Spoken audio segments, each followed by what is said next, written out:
Donc, tu es le premier Camerounais à créer une tablette tactile qui servira à ausculter les patients souffrant de problèmes cardiaques. Mais avant de présenter le projet, présente-nous Arthur. Qui est Arthur? Donc, Arthur, c'est un ingénieur polytechnicien camerounais Mhm. de 24 ans. Je suis sorti de Polytechnique en 2010. Mhm. Donc, ensuite, j'ai fait un an de recherche à l'école polytechnique et maintenant je suis sur le terrain. Donc, c'est là que je suis. Alors, tu nous présentes Cardiopad. Alors, c'est quoi Cardiopad? Donc, Cardiopad, c'est une tablette tactile, une tablette à usage médical qui Mhm. est conçue pour effectuer l'acquisition, le traitement et la transmission des signaux cardiaques via le réseau GSM. Alors, on peut voir Cardiopad. Oui, donc ça c'est voilà le cardiopathe, c'est ce qu'on appelle un prototype.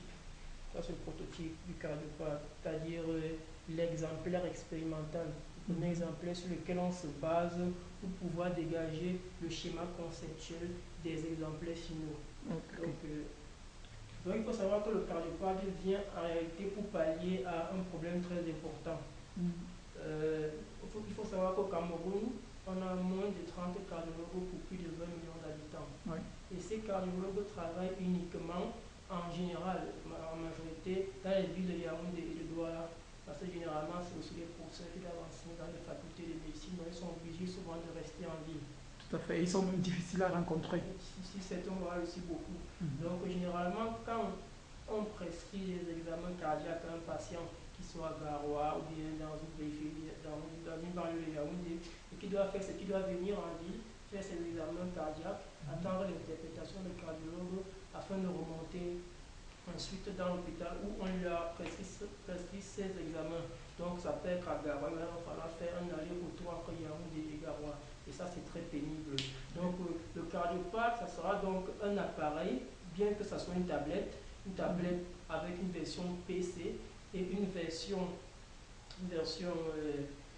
disons, kiosque. Oui. Donc, c'est une version kiosque. Donc, le cardiopathe, lui, va permettre d'effectuer les examens cardiaques aux Mhm. patients Oui. qui sont dans les localités éloignées des grandes villes, Mhm. par exemple Garoua, Mieben. Et maintenant, il va permettre de transmettre le résultat de ces examens via le réseau GSM vers les cardiologues qui se trouvent en ville. Oui. Les cardiologues vont ensuite interpréter les examens à partir de leur appareil aussi. Eux aussi seront des cardiopathes. Ensuite, les examens seront transmis toujours de leur appareil vers l'appareil de, De l'infini. de l'infirmier. Et l'infirmier pourra ainsi dire au patient ce qu'il a et donner les résultats de l'examen au patient ainsi que l'interprétation du cardiologue. Mhm. Donc, voilà un peu le schéma. Donc, et pour y arriver, nous n'avons pas uniquement conçu une tablette, mais nous avons aussi conçu et mis en œuvre un système qui permettra le monitoring et l'échange des données Un système cardiaques. d'exploitation. Donc, quand je parle de système, c'est un peu un réseau.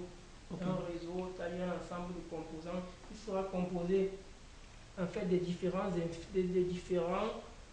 hôpitaux où se Mhm. trouvent les cardiologues, les cardiopades, ainsi que les cardiopades et les infirmiers qui seront ensuite reliés via le réseau GSM. Ce Mhm. qui se passe, c'est qu'un patient arrive à l'hôpital, grâce au cardiopade et l'infirmier, on lui fait son examen cardiaque. Les résultats des examens sont ensuite envoyés via le réseau GSM au cardiologue qui peut être chez lui à une conférence ou alors dans un hôpital distant. Oui. Le cardiologue va interpréter et les résultats vont remonter via le réseau GSM vers l'infirmier. Ainsi, le patient n'aura pas à se déplacer, à faire un long voyage pour pouvoir venir en ville et faire ses examens. Ça va nous permettre beaucoup d'économies de temps Mhm. et aussi de l'énergie et de l'argent même pour les patients qui ne doivent pas voyager toujours. Oui, tout à fait. Alors, on passe au cas pratique pour voir un peu comment cela se passe avec le Ok, cardiopathe en question. donc voilà le cardiopathe, comme je l'ai sur le prototype. Oui. Là, on a l'écran LCD. Donc, lorsque l'infirmier allume l'appareil, il y a d'abord cet écran, c'est-à-dire la séquence d'amorçage de l'appareil, Mhm. démarrage. Ensuite, ce que l'infirmier fait, c'est qu'il se connecte. Oui. La première des choses qu'il fait, c'est qu'il entre son nom ou alors son login et son mot de passe. Donc ensuite, il a accès au bureau. Donc le bureau de la tablette, il y a d'abord premièrement une barre de tâches dans laquelle on affiche l'heure, l'état du réseau GSM, le nombre de barres du réseau, la batterie ainsi que la connexion GPRS si elle est activée et beaucoup d'autres choses. Ensuite, on a une horloge qui permet un peu d'indiquer. Là, ce sont des petites icônes de notification qu'on appelle des widgets. Donc, des petites applications de bureau qui permettent de notifier à l'infirmier le nombre d'examens qui ont déjà été interprétés par un cardiologue. Et elles permettent aussi de notifier au cardiologue le nombre d'examens que lui doit interpréter. Donc, généralement, lorsque l'infirmier va donc démarrer son appareil et arriver à ce niveau, il lance l'application qui permet d'effectuer des examens cardiaques. Donc, voilà cette application qui s'est lancée. Premièrement, l'infirmier entre les informations sur le patient, son nom, bon, il entre son nom, son prénom, il entre ensuite son âge,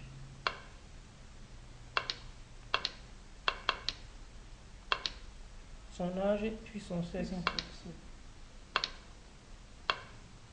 Ensuite, il démarre l'examen. Donc, il faut savoir que le cardiopathe sera muni d'un émetteur récepteur Bluetooth, c'est-à-dire un module qui va donc permettre la transmission des données via le Bluetooth. Et le patient, comme on peut le voir sur le schéma, le patient sera connecté à des électrodes. Ces électrodes seront connectées à un petit module qui permettra la transmission via l'interface Bluetooth du signal cardiaque du patient vers le cardiopathe après une numérisation de ce signal. Donc, afin donc de tester notre dispositif, nous avons d'abord développé une application qui tourne sur le téléphone portable et qui simule le fonctionnement du cœur à l'intérieur du téléphone portable, c'est-à-dire qu'il émet un signal cardiaque et il transmet ce signal cardiaque via l'interface. Là, c'est un programme que vous avez développé. Exactement. Donc, premièrement, qui fonctionne avec le téléphone portable. Oui, avec le téléphone portable. Oui. Ça, c'est afin de tester la connexion pour ne pas avoir à connecter un patient chaque fois lorsque je veux tester mon logiciel. Donc, ce qui se passe, donc, je vais donc lancer l'application. Ensuite, j'établis la connexion Bluetooth et je transmets le signal. Donc, voilà le signal cardiaque original qui arrive sur la première ligne. Ensuite, on a les différentes étapes du traitement numérique du signal cardiaque, c'est-à-dire les différentes étapes jusqu'à la détection des battements de cœur. Là, on a la fréquence cardiaque 75, FC en haut, c'est-à-dire la fréquence cardiaque, c'est le nombre de battements de cœur par minute. Là, on a les intervalles RR, c'est-à-dire la différence en millisecondes qui sépare chaque battement de cœur. Donc, ensuite, donc, lors de l'enregistrement, le signal est sauvegardé dans un fichier qui sera ensuite envoyé au cardiologue distant. Le cardiologue interprétera, puis il renverra les résultats qui arriveront directement sur le pad de l'infirmier. Voilà, si j'arrête la transmission, oui, ça s'arrête, puis on reprend.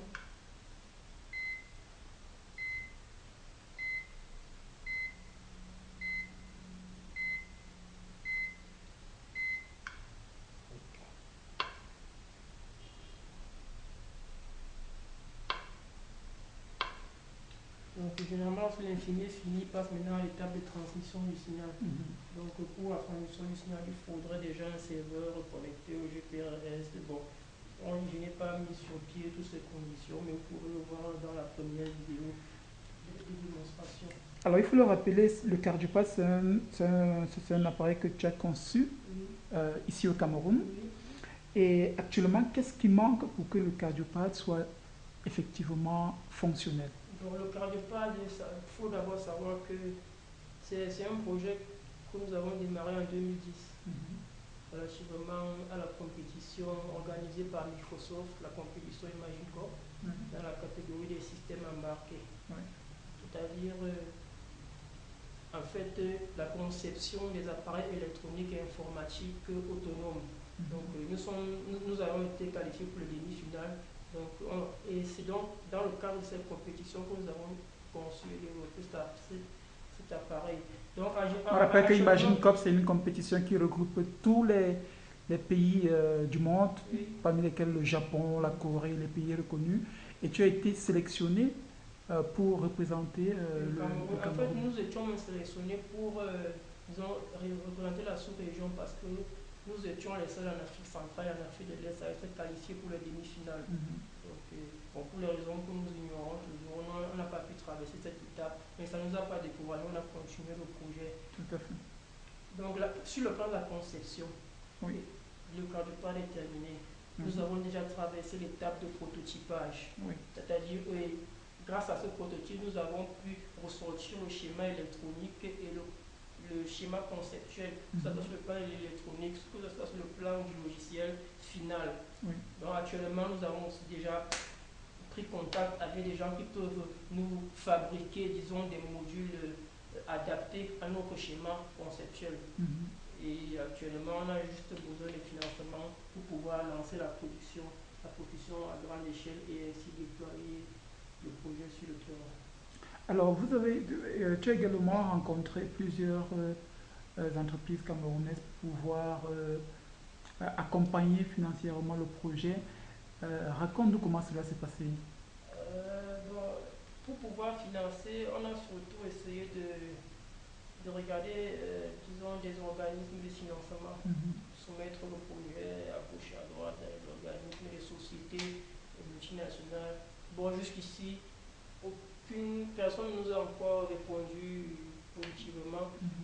On va essayer de voir ailleurs. Bon, je ne peux pas vous donner le nom, Ok, ok, bien, bien, oui. bien sûr, bien sûr. Alors, le cardio-pas, tu peux le tenir, on va voir un peu les caractéristiques, c'est-à-dire la taille, la résolution, c'est possible. Tu peux le tenir pour qu'on puisse un peu voir. Bon, là, c'est un peu plus compliqué, comme Oui. c'est pas encore l'appareil final, Oui. bon, c'est un peu plus compliqué parce que les Mhm. éléments sont connectés. Oui. Bon, mais là, ça c'est un écran Mhm. tactile LCD, Mhm. LVDS, pour ceux Mhm. qui connaissent ce que ça veut dire. En fait, c'est un écran tactile de 10 pouces. Mhm. Donc, quand je parle, nous allons sortir sur plusieurs versions, 7, 8, 9 et 10 pouces. Oui. Ça va dépendre du besoin sur le terrain. Mais nous allons préférer la version 10 pouces pour les infirmiers et Mhm. la version 7 pouces pour les cardiologues. Oui. Parce que la version 7 pouces est beaucoup plus petite, donc elle peut se mettre dans une blouse. Bon, pour l'infirmier, on va faire quelque chose d'un peu plus gros. Bon, ensuite, on a un CPU board. On a une carte de conversion qui permet de connecter un peu d'écran à la CPU board Mhm. et un inverseur de tension. Et alors, Bon, ça, c'est des baffes qu'on utilise. bon là, ce sont les baps, c'est ce qui fait en sorte que le volume soit un peu plus haut. Oui.